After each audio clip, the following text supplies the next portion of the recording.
आज आप जहां हैं वहां तक पहुंचने के लिए संघर्ष और सफलता की कहानी क्या रही है?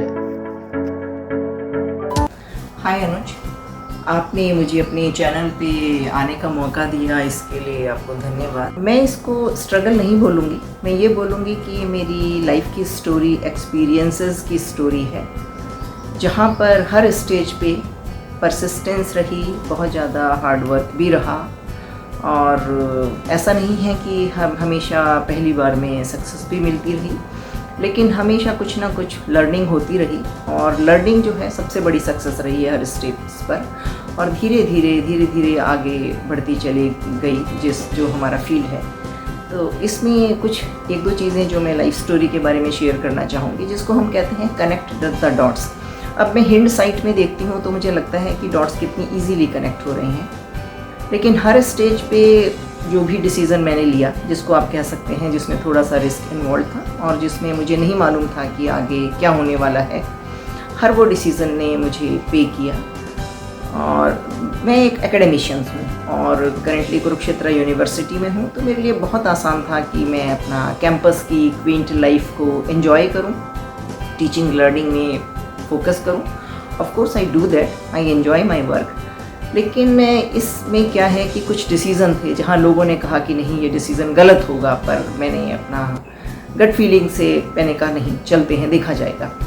तो सबसे पहले जैसे मैं मैनेजमेंट डिपार्टमेंट में काम कर रही थी और 5 साल ही हुए थे, और इधर यूनिवर्सिटी ने टूरिज़्म का एक डिपार्टमेंट खोला जो एशिया में पहला डिपार्टमेंट था जहाँ मास्टर्स डिग्री कोर्स चल रहा था। मुझे अपॉर्चुनिटी मिली मूव करने की और मैंने डिसाइड किया कि मैं यहाँ मूव करूँ। मेरे जो सभी फ्रेंड्स थे, कलीग्स थे, वेल विशर्स थे, सब ने मुझे ये कहा कि समुद्र छोड़कर कहाँ कुएं में जा रही है, फ्यूचर ख़राब हो जाएगा। तो मैंने कहा कोई बात नहीं, देख लेते हैं थोड़े दिन, नहीं पसंद आया तो वापस आ जाऊँगी। But I stayed on. और इतना आसान भी नहीं था, बहुत चैलेंजिंग था, किसी तरह का लिटरेचर अवेलेबल नहीं था, स्टूडेंट्स थे उन्हें नहीं पता था कि क्या पढ़ना है, लोगों के मन में एक भ्रम था कि टूरिज़्म तो जिया जाता है या किया जाता है, टूरिज़्म पढ़ा नहीं जा सकता है। इस तरह से इसके बाद कई और अपॉर्चुनिटीज़ आई। जैसे उसके बाद मैंने, जब मैं प्रोफेसर बन चुकी थी, तो आई डिसाइडेड कि अब I have accumulated enough knowledge and मैं एक किताब लिखूं। और मैंने टूरिज़्म मार्केटिंग की, जो मेरी ऑक्सफोर्ड यूनिवर्सिटी के साथ पब्लिश हुई है इंडिया के साथ, तो मैंने उनको लिखना शुरू किया। 2.5 साल लगे और बहुत हार्ड वर्क था, हर रोज़ 3 से 4 घंटे तो उस पर लगाने पड़ते थे लिखने के लिए। अगेन बहुत सारे कलीग्स थे मेरे, उन्होंने कहा कि आप तो ऑलरेडी प्रोफेसर हैं, क्या करना चाहते हैं। मैंने कहा मैं करना कुछ नहीं चाहती, मुझे लगता है कि मेरे पास वो नॉलेज है जो मैं शेयर करूं अपने स्टूडेंट्स से और उन लोगों को जिनको इसकी ज़रूरत है। एंड थैंक गॉड उसके रिज़ल्ट्स बहुत अच्छे आए। उसी समय में मुझे मौका मिला Indian Institute of travel and tourism management Gwalior में एज ए डायरेक्टर जाने का। वो भी बहुत चैलेंजिंग था, क्योंकि अपना सेटल्ड पीसफुल लाइफ छोड़कर दूसरे स्टेट में मूव करना, जहाँ जो जॉब प्रोफाइल था वो एडमिनिस्ट्रेटिव था रादर देन एकेडमिक। चैलेंजिंग था, लेकिन मैंने वो रिस्क लिया और वो मुझे बहुत पे भी किया। लाइक जितना लर्निंग 4 साल में हुआ, उस लर्निंग को मैं अब यूनिवर्सिटी में बहुत इफ़ेक्टिवली इम्प्लीमेंट कर पा रही हूँ और इस संस्थान को भी फ़ायदा हो रहा है। तो ये एक तरह से लाइफ की जर्नी रही है जो प्रोफेशनल लाइफ है, और इसमें हर स्टेज पे इन्फ्लेक्शन पॉइंट्स हुए हैं जब भी रिस्की डिसीज़न लिए हैं। इन रिस्की डिसीजंस ने पे भी किया है, लेकिन इन रिस्की डिसीजंस के साथ एक जो चीज़ हमेशा जुड़ी रही है वो ये रही है कि हार्ड वर्क, परसिस्टेंस और अपने आप में सेल्फ कॉन्फिडेंस कि हाँ ये कर सकते हैं। तो मुझे लगता है कि कोई भी अगर इन लाइफ के बेसिक प्रिंसिपल्स को फॉलो करेगा तो कोई रीज़न नहीं है कि वो अपने फील्ड में आगे नहीं पहुँचे। आपकी सबसे बड़ी कमजोरी क्या थी जिसे आप दूर कर चुके हैं और कैसे? जो बिगेस्ट वीक पॉइंट है मेरा, जिसको मैंने ओवरकम किया है, इनफैक्ट कॉन्शियसली ओवरकम किया है। थोड़ा सा मुझ में एक हैबिट है कि मैं चीज़ों को परफेक्ट करने की कोशिश करती हूँ। So I say that I tend to be a perfectionist. उससे क्या होता है कि जो मेरी वर्क प्लेस पर टीम है उसको परेशानी होती है, क्योंकि मुझे लगता है कि कुछ चीज़ें बहुत जल्दी और बहुत अच्छे तरीके से की जा सकती हैं और जो टीम है नेचुरली सब तो एक रफ्तार से नहीं चल सकते हैं, तो उन्हें उससे परेशानी होती है। इस चीज़ को मैंने ओवरकम किया है, कॉन्शियसली ओवरकम किया है। अब जब भी मैं किसी प्रोजेक्ट को विजुअलाइज करती हूँ, उसका प्लान बनाती हूँ, उसके बाद मैं अपनी टीम की पेस को भी साथ ही देखती हूँ कि अब वो कर पाएंगे या नहीं कर पाएंगे। कई बार मुझे लगता है कि ये स्लो चल रहे हैं, लेकिन फिर मैं सोचती हूँ चलो चल तो रहे हैं ना, कहीं तो पहुँचेंगे, अगर करेंगे तो ज़रूर हम अपने गोल्स अचीव करेंगे। तो ये जो है कि जो हैबिट है परफेक्शन की, जो काम मुझे अपने आप करना हो, अकेले करना हो, उसमें मैं कोशिश अभी भी मेरी वही रहती है। लाइक मैंने अपनी आदत वो नहीं बदली है, लेकिन जहाँ पर टीम इन्वॉल्व हो, जहाँ बहुत सारे लोग हैं, वहाँ मैं कोशिश करती हूँ कि टीम जो है, जो मेरा विज़न है, उससे ज़्यादा टीम का विज़न है और टीम की पेस है, उस हिसाब से काम करना चाहिए। एंड मेरा ये मानना है कि इससे सब लोग खुश भी रहते हैं और जो गोल्स हैं वो भी अचीव हो जाते हैं।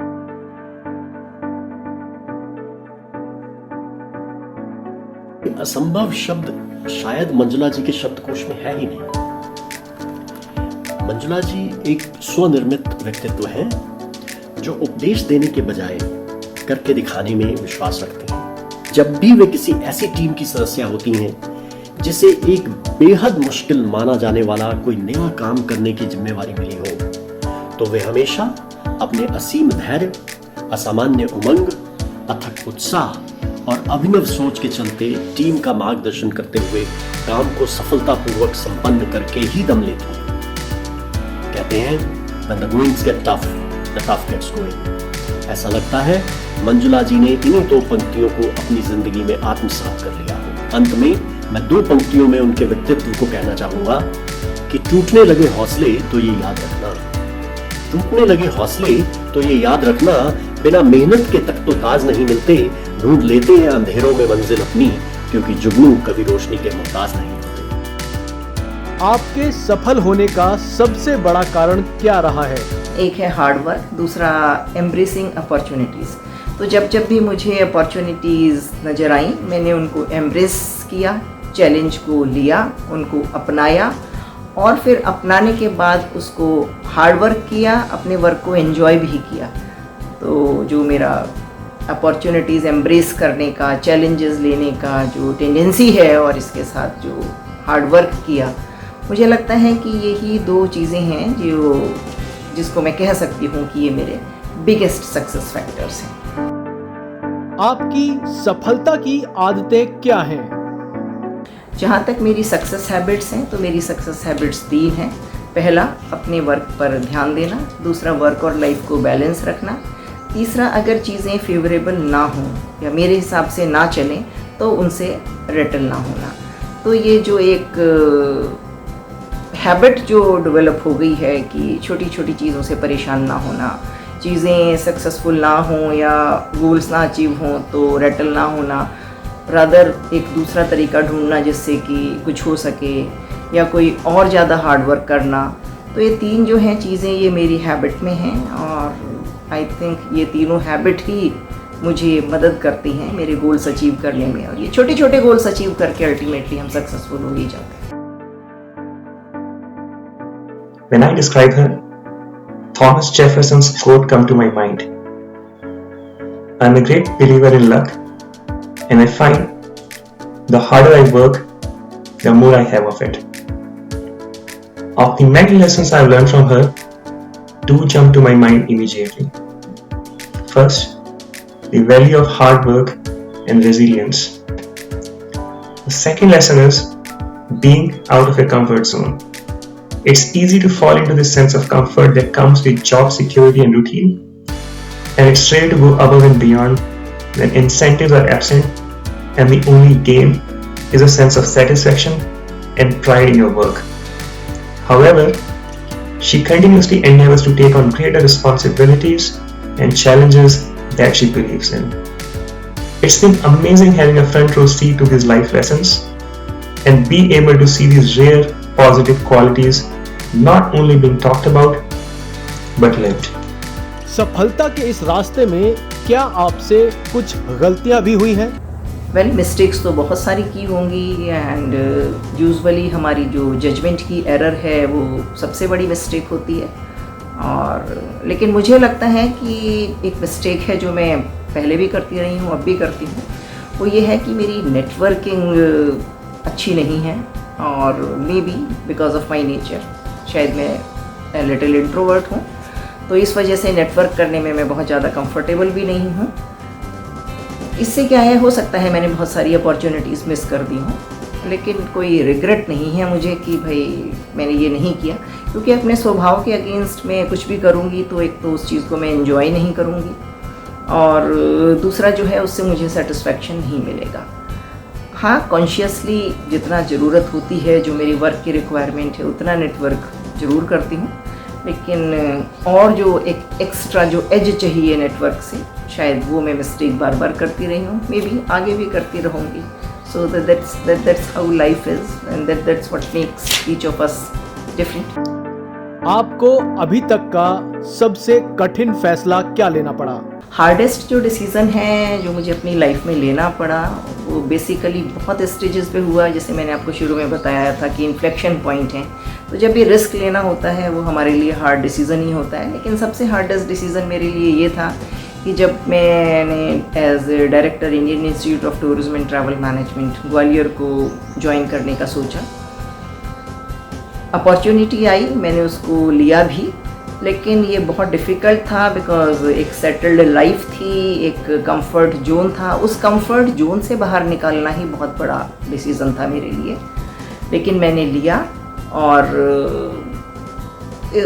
अपने काम को बखूबी निभाया और that certainly helped me। लेकिन ये मेरे लिए एक बहुत टफ डिसीज़न था। इनकी काबिलियत, मेहनत, जहानत ने मुझे हमेशा उत्साह रखा। न सिर्फ प्रोफेसर मंजुला चौधरी एक अच्छे उस्ताद हैं, बल्कि एक अच्छे रिसर्चर और एडमिनिस्ट्रेटर भी हैं। आपने अपने जीवन के सबसे बुरे समय का सामना किस तरह से किया? अब वर्स्ट टाइम तो अलग अलग समय पर आते ही रहते हैं, तो इसमें है कि आप रूटेड रहिए, काम रहिए, जो हो रहा है उसको एक्सेप्ट करिएगा, रजिस्ट मत करिएगा लाइफ को एम्ब्रेस करिए, लाइफ को एक्सेप्ट करिए, अपना कर्म करते रहिए, लाइफ को रजिस्ट मत करिए। मालूम नहीं है कि लाइफ जिस डायरेक्शन में जा रही है वहाँ आगे क्या आने वाला है, सिर्फ उसके लिए आप तैयारी कीजिएगा। और यही चीज़ है जो मेरे को लाइफ के जब कुछ ऐसे फेजेस थे जहाँ मुझे लग रहा था कि चीज़ें कुछ और तरीके से होनी चाहिए, ऐसे नहीं होनी चाहिए, इसने मुझे हेल्प भी किया और मदद भी किया और सस्टेन भी किया। और उसके बाद जब ये फेज़ निकल गया तो उसके बाद मुझे लगा कि इसमें इतनी बड़ी बात नहीं थी। उस वक्त शायद मैं चीज़ों को क्लियरली नहीं देख पा रही थी। तो काम रहिएगा, रूटेड रहिएगा और एक्सेप्ट व्हाटएवर इज़ हैपनिंग। बहुत हेल्पफुल होती है ये चीज़ें जो है। आपका डेली रूटीन क्या रहा है? मेरा डेली रूटीन बहुत रेजिमेंटेड है, तो मुझे लगता है ये जो मेरा रेजिमेन है ये मेरे को मुझे हर स्टेज पे हेल्प करता है आगे बढ़ने में। डेली रूटीन बहुत सिंपल है और मैं आपसे शेयर भी करूँगी। आई गेट अप अर्ली, 6 बजे के करीब या उससे थोड़ा पहले मैं उठ जाती हूँ। उसके बाद around 45 minutes to 1 hour I sit in my garden. Nature के साथ बहुत सारी बर्ड्स हैं, मेरी फैमिली है, डॉग है, over A cup of T, newspaper थोड़ा पढ़ती हूँ और 1 घंटे तक उस क्वाइट एनवायरनमेंट को एंजॉय करती हूँ। And maybe I reflect कि भाई आज कैसा दिन जाने वाला है, क्या करना है। उसके बाद जो है मेरा 1 घंटा रूटीन है वो योगा में जाता है। सो वो मैंने एक प्रोफेशनल कोच से सीखा है, उसको मैं 1 घंटा करती हूँ। उसके बाद जो है I get ready and between 9 o'clock and 10 मेरा जो एकेडमिक एक्टिविटीज़ हैं वो टाइम शुरू हो जाता है। तो 11 साढ़े 11 तक मैं अपनी जो भी क्लासेस लेनी होती हैं वो आई मेक श्योर कि मैं उनको लूँ और अपने स्टूडेंट्स को एंगेज करने के बाद उसके बाद मेरा जो यूनिवर्सिटी में एडमिनिस्ट्रेटिव वर्क है वो शुरू हो जाता है। आज की डेट में मैं यूनिवर्सिटी में डीन एकेडमिक अफेयर्स का काम देख रही हूँ, तो बहुत सारे एकेडमिक इश्यूज़ हैं जिन पर डिसीज़न लेने होते हैं। My whole day passes into meetings, so I call it off around 6:30 or 7 बीच में अगर टाइम मिलता है, कुछ ऐसे इश्यूज़ भी होते हैं जहाँ मुझे सोचना पड़ता है, बहुत पुरानी फाइलें भी पढ़नी पड़ती हैं, तो उनके लिए कई बार मैं अलग टाइम निकालती हूँ और सिंपली नोट बनाती हूँ और उसके बाद उनके बारे में सोचती हूँ। तो 7 बजे तक मैं अपना क्लोज़ कर देती हूँ। उसके बाद अगेन घर आने के बाद again spend time with my family, और अगर मौका मिलता है तो मैं 1 घंटे का शाम को वॉक ज़रूर करती हूँ। अब इतने ब्यूटीफुल कैंपस में रह रही हूँ तो इस अपॉर्चुनिटी को तो मिस नहीं करना चाहूँगी। And I take an early dinner and of course उसके बाद जो ये बहुत मेरा पुराना हैबिट है कि मैं रात को पढ़ती ज़रूर हूँ। तो it can be a book और इट कैन बी कि मैं किसी रिसर्च पेपर पर काम कर रही हूँ और या मैं किसी स्टूडेंट का जो रिसर्च वर्क होता है उस पर काम कर रही हूँ। तो रात को करीब 1.5 से 2 घंटा ये मैं अपना जो समय है ये पढ़ने में लगाती हूँ। एंड आई लव रीडिंग, तो बहुत सारी वेरीड सब्जेक्ट्स पर पढ़ती हूँ। उससे मेरा पर्सपेक्टिव भी थोड़ा ब्रॉड हो जाता है कि एंड मेरे को अपॉर्चुनिटी मिलती है जो दुनिया के बेस्ट माइंड्स हैं उनकी बात सुनने की। तो ये मेरा रूटीन है। उसके बाद I sleep by 10:30 and 11, so it's timely to bed and early to rise. That's how my day works. लेकिन इसमें जो regimented हो सकता है, but thing is कि I enjoy my daily routine very much. Whether I am in home or whether I am working or exercising or sitting in the garden or in the office working with my colleagues or interacting with my students, teaching them, the whole thing is very very enjoyable. And I feel blessed कि मुझे opportunity मिली कि मैं इस तरह के lifestyle को adopt कर सकूं। और मुझे नहीं मालूम कि ये मेरा डेली रूटीन जो है ये सबके लिए यूज़फुल होगा या नहीं है, लेकिन ऑफ कोर्स मेरे लिए बहुत यूज़फुल है। और मुझे लगता है कि ये जो रोज़ मेरा पढ़ने का आदत है या थोड़ा थोड़ा जो मैं धीरे धीरे जो इंच फॉरवर्ड करना जिसको बोलते हैं, ओवरऑल इट्स ये जो है बहुत बड़े गोल्स के अचीवमेंट की तरफ ले जाता है। तो एक दिन सडनली आप पाते हैं कि अच्छा ये काम भी हो गया, एंड कॉन्शियसली शायद आपने उसके लिए इतने एफर्ट नहीं किए, लेकिन थोड़ा थोड़ा काम करने से, जिसको हम नजिंग बोलते हैं या इंचिंग फॉरवर्ड बोलते हैं, उससे वो हो जाता है। And I hope it works for others also. सफल होने के इच्छुक लोगों को आप क्या सलाह देना चाहेंगे? जो बेस्ट एडवाइस है जो मैं औरों को दे सकती हूँ ताकि वो सक्सेस की तरफ आगे बढ़ें, यहाँ पर मैं एक छोटी सी बात के साथ एडवाइस देना चाहूँगी कि मैं कुरुक्षेत्र में रहती हूँ तो गीता से भी जुड़ी हुई हूँ। तो गीता में जो रेफरेंस आता है जब अर्जुन है वो अब डिसाइड नहीं कर पाता कि उसे क्या करना है, तो वो भगवान कृष्ण उसको कहते हैं कि तीनों उनको मार्ग बताते हैं आगे जाने के, जिसमें वो कहते हैं कि कर्म योग है, भक्ति योग है, ज्ञान योग है। लेकिन वो कहते हैं कि भक्ति योग करोगे तो भक्ति भी एक कर्म है, ज्ञान योग करोगे तो ज्ञान की प्राप्ति भी एक कर्म है, कर्म योग करोगे तो कर्म है ही। तो उनका कहना था कि कर्म तो करना ही पड़ेगा, कोई सा रास्ता अपना लो। तो यही एडवाइस मैं बाकियों को भी दूंगी कि कर्म तो करना ही पड़ेगा अगर सक्सेस के लिए जाना है, लेकिन थोड़ा सा इस चीज़ को डिफरेंशिएट करना सीखें कि कर्म वर्क नहीं है, कर्म एक्शन है और एक ये माइंडफुल एक्शन है। तो इस चीज़ को समझिए कि आपका क्या कर्म है, कर्म करते जाइएगा और have faith in yourself, success is all. अगर आपको ये वीडियो पसंद आया तो इस वीडियो को ज़रूर लाइक करें और चैनल को सब्सक्राइब करना ना भूलें। साथ ही इस वीडियो को अपने दोस्तों के साथ शेयर ज़रूर करें, क्योंकि कहा गया है कि जो दूसरों की सहायता करता है उसकी सहायता खुद ईश्वर करते हैं। कोशिश और फिर से कोशिश करने से ही जीत जाएंगे हम।